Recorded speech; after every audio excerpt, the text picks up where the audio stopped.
સુરત કતારગામ વિસ્તારમાં online business અને શેરબજારના નામે બે ઓફિસો ખાલી સાયબર ફ્રોડના ચાલતા નેટવર્ક પર સાયબર પોલીસની સરપ્રાઇઝ ચેકિંગમાં 43 બેંક ખાતામાં 20 કરોડથી વધુના વ્યવહાર મળી આવ્યા.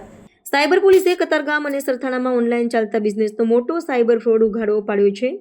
સરપ્રાઇઝ ચેકિંગમાં 43 બેંક ખાતામાં 20 કરોડથી વધુના વ્યવહારો જાહેર થયા છે અને ફ્રોડ કરતી બે ઓફિસો સીલ કરવામાં આવી છે. સાયબર ડીસીપી વિશાખા જૈને જણાવ્યું હતું કે આરોપીઓ શેરબજાર અને ઈ-કોમર્સ જેવા નામોથી ઓનલાઈન ગેમિંગ અને બેટિંગ વેબસાઇટ્સ દ્વારા લોકોને ઠગતા હતા. આરોપીઓ લોટસ બુક, રેડિયના, જન્નત ફેરપ્લે જેવી વેબસાઇટ્સનો ઉપયોગ કરી લોકો પાસેથી પૈસો ઉઠાવતા હતા. આ નાણાં પછી વિવિધ બેંક ખાતામાં ફેરવવામાં આવતા હતા, જેના માટે તેઓ બેંક ખાતાઓ ભાડે લેતા હતા. રેડ દરમિયાન પોલીસે 24 mobile phone, 6 laptop, 20 debit card, 3 credit card, 19 passbook, 22 chequebook, 1.95 lakh રૂપિયા રોકડા, 3 router, 19 rubber stamp, 17 PAN card, 21 આધાર કાર્ડ અને 9 ભાડા કરારો જપ્ત કર્યા છે. કતારગામ સ્થિત લક્ષ્મી એન્કલેવની ઓફિસમાં ચાલતી સરપ્રાઇઝ ચેકિંગ દરમિયાન એક શખ્સ પોલીસના હાથમાં આવ્યો. પૂછપરછ દરમિયાન જાણવા મળ્યું કે તે મુખ્ય આરોપી મિત શાહને બેંક ખાતું આપવામાં આવ્યું હતું. આ માહિતીથી પોલીસ અમરોલી વિસ્તારમાં મિત શાહના ઘરે પહોંચી, જ્યાં તેને યશ અને ઋષિકેશ નામના બે વ્યક્તિઓ સાથે લેપટોપ પર કામ કરતા મિત શાહની ધરપકડ કરી હતી. પોલીસ પૂછતાછના આધારે જાણવા મળ્યું કે મિત શાહ 2 વર્ષ પહેલા ગોવામાં જતીન ઠક્કર નામના વ્યક્તિના ગેમિંગ ફંડ સાથે જોડાયેલો હતો. ત્યારબાદ તેણે સ્વતંત્ર રીતે કતારગામમાં શેરબજાર અને સરથાણામાં ઈ-કોમર્સના નામની ઓફિસ ખોલી ફ્રોડનું નેટવર્ક ફેલાવ્યું. અમદાવાદના કરણ દેસાઈની ફ્રેન્ચાઇઝી હેઠળ ફંડ ટ્રાન્સફરનું કામ ચલાવતા મિત શાહને માસિક 80,000 રૂપિયાનો પગાર મળતો હતો. યશ અને ઋષિકેશને 25,000 રૂપિયાના પગારે રાખવામાં આવ્યા હતા. સમગ્ર કેસમાં પોલીસ આરોપીઓની કડકાઈથી પૂછપરછ કરી રહી છે. માનનીય ગૃહમંત્રી સાહેબની સૂચના અને સીપી સાહેબના માર્ગદર્શનમાં અમે સાયબર ક્રાઇમ સેલ દ્વારા સુરત શહેરમાં જુદા જુદા વિસ્તારોમાં આવેલ શોપિંગ કોમ્પ્લેક્સ અને ઓફિસોમાં રેડ હાથ ધરવામાં આવેલ હતી અને આ રેડ માટે ડીસીપી સહિત તમામ અધિકારીઓ અને માણસોને લઈને 10 ટીમો બનાવવામાં આવેલ હતી અને એક જ ટાઈમ પર એક જ વખતમાં 5 અલગ અલગ જુદા જુદા જગ્યા પર રેડ કરીને અમે લોકોએ અત્યાર સુધીમાં 2 ગુનાઓ દાખલ કર્યું છે.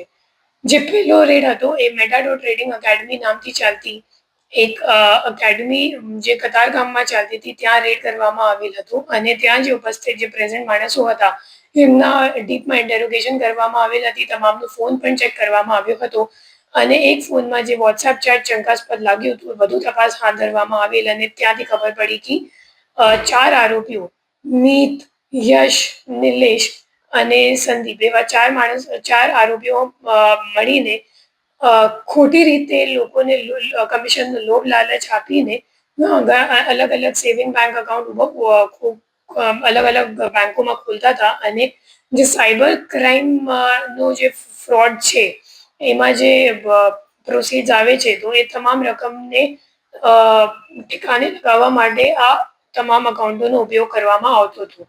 એમના પાસેથી અમે લોકોને 25 જેટલા અકાઉન્ટો તો ત્યાં સ્થળ પર મળી ગયું અને જે 25 જેટલા અકાઉન્ટની વિગત અમે લોકોએ કાઢી તો ખબર પડી કે અત્યાર સુધીમાં એ લોકોએ 3.5 કરોડ જેટલા ઓલરેડી તમામ બેંક અકાઉન્ટમાં ઓલરેડી ટ્રાન્ઝેક્શન્સ થઈ ગયું છે. એના સિવાય જે બીજી જગ્યાથી એ સરથાણામાં આવેલ 2 ઓફિસ કોમ્પ્લેક્સ હતું. બંનેમાં એક સોનિક કેર ફિનકેર નામથી ચાલતું હતું અને બીજો આઈટી સોલ્યુશન્સ, ક્રોસવર્લ્ડ આઈટી સોલ્યુશન્સ નામથી ચાલતો હતો. બંનેના જે માલિક છે એક જ છે, જગદીશભાઈ માંગોકિયા અને જીતેન્દ્રભાઈ, અને એમને સિવાય બીજા 2 આરોપીઓ પણ ત્યાં હાજર હતા. એ લોકો 2.5 વર્ષથી એ કામ કરે છે કે એ લોકો એકચ્યુઅલી અગાઉ આઈડીબીઆઈ બેંકમાં અકાઉન્ટ ખોલવાનું કામ કરતા હતા. પછી બેંકમાં નોકરી છોડીને એ લોકોએ આ ઓફિસ ઊભું કર્યું અને આ ઓફિસમાં એ લોકો શું કરતા હતા, ખોટી કંપની ઊભી કરી, આરઓસીમાં રજીસ્ટ્રેશન કરાવી અને પછી કેવાયસી પાસ કરીને બેંક અકાઉન્ટમાં કરંટ અકાઉન્ટ કંપનીઓના નામથી ખોલાવતા હતા અને જે સાયબર ક્રાઇમ કરતી ગેંગો છે એમને પછી એ લોકો કમિશન ઉપર આ કરંટ અકાઉન્ટ આપતા હતા. એમના પાસેથી અમે લોકોને 28 જેટલા ખાતાઓ, બેંક ખાતાઓ મળ્યું છે અને એમના 28માંથી 15 બેંક અકાઉન્ટમાં અમે લોકોને 16.5 કરોડ જેટલાનું ટ્રાન્ઝેક્શન અત્યાર સુધીમાં તપાસમાં સામે આવી ગયું છે. એના સિવાય એ તમામ બેંક અકાઉન્ટની અમે લોકોએ જ્યારે એનસીસીઆરબી જે કમ્પ્લેન્ટ પોર્ટલ છે એમાં તપાસ કરતા ખબર પડી કે આ તમામ બેંક અકાઉન્ટ અત્યાર સુધીમાં 17 જેટલા સાયબર કમ્પ્લેન્ટ્સમાં ઓલરેડી સંડોવાયેલ છે અને કુલ મળીને એ લોકોએ 8 કરોડ રૂપિયાની ઓલરેડી સાયબર ફ્રોડ આ તમામ બેંક એકાઉન્ટમાં સાયબર ફ્રોડ રૂપિયા આવી ગયું છે 8 કરોડ જેટલું. તો એના સિવાય અમે લોકોએ જે સ્થળમાં મુદ્દામાલ બીજો જે જપ્ત કર્યો છે એમાં મોબાઈલ ફોન છે, પાસબુકો છે, ચેકબુકો છે, સીપીયુ છે, ઘણા બધા મોબાઈલ ફોન છે. અને એના સિવાય 1 લાખ લગભગ 2 લાખ રૂપિયાનું અમે લોકોએ રોકડ પણ ત્યાં મેટાડોર ટ્રેડિંગ એકેડમીમાં મળ્યું હતું. અત્યાર સુધીમાં બંને કેસોમાં 4 આરોપીઓને ધરપકડ કરવામાં આવી ગયું છે અને બંને કેસોમાં અમે લોકોને 5 દિવસનું રિમાન્ડ કોર્ટથી મંજૂર થઈ ગયું છે. જે કતારગામ મેટાડોર ટ્રેડિંગ એકેડમી વાળું કેસ છે એમાં 2 આરોપીઓ વોન્ટેડ છે અને જે સરથાના ઓફિસ વાળું કેસ છે એમાં 4 આરોપીઓ વોન્ટેડ છે.